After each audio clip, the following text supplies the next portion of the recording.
আমি এখানে এসে যে বিষয়টা আমি উপলব্ধি করতে পেরেছি যে এইখানে হাজার হাজার মানুষের একটা যাতায়াত, অথচ এখানে গত 15-16 বছর বা তার আগের আরো আগেও এখানে একটা ব্রিজ কেন এতদিন করা হয় নাই আমি জানি না।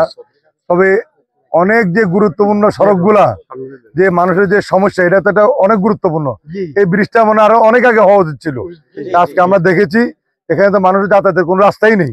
তারপর এখানে আমাদের দলের পক্ষ থেকে আমাদের দলের নেতাকর্মীরা, এলাকার মানুষ একসঙ্গে মিলে এখানে একটা বাসে সাক্ষর করেছেন। ইনশাল্লাহ এটা চলুক। আর এর ইতিমধ্যে আমি এই বিষয়ে আমাদের মন্ত্রণালয়ে আমি কথা বলেছি, আমাদের এলজিডির ইঞ্জিনিয়ারদের সাথে আলাপ আলোচনা করেছি। ইনশাল্লাহ আমরা বিশ্বাস করি, আশা করি খুব দ্রুত সময়ের মধ্যে এখানে আমরা একটা ব্রিজ আমরা করতে পারবো। আমি আসলে প্রথমে জানি আমাদের এক ছোট ভাই আছে এখানে, আব্দুল সালাম। আমি মাদ্রাসা আসছিলাম একটা দাওয়াতে। তো মাদ্রাসা আসার পরে বলছে যে আমাদের এখানে মাদ্রাসার হুজুরে আমার বলতেছে যে 10-12 জন ছাত্র ছিল আমাদের জাম্মুয়াতে।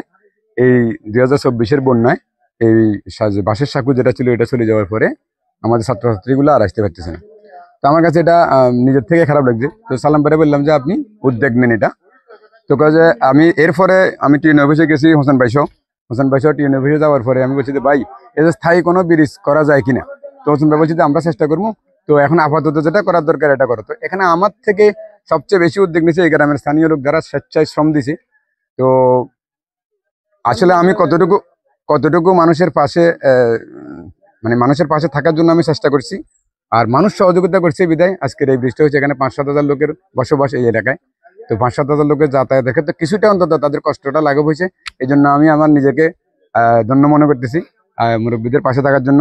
তো ওনাদের একটা দাবি আছে, স্থায়ী দাবি হচ্ছে স্থায়ী একটা ব্রিজের জন্য মজনু ভাই আসলে আজকে আসলে সব মুরব্বীরা এখানে দাবি জানাবে যে এখানে একটা স্থায়ী ব্রিজ হলে এই এলাকায় 3-4 গ্রামের মানুষের 5-10 হাজার মানুষের যাতায়াত, এখান দিয়ে school Madrasa, Ali Azam school and college এখানে মুন্সিরহাটে, এরপরে আপনার দারুল উলুম মাদ্রাসা এখানে, তারপরে আলী আজম স্কুল অ্যান্ড কলেজ এখানে।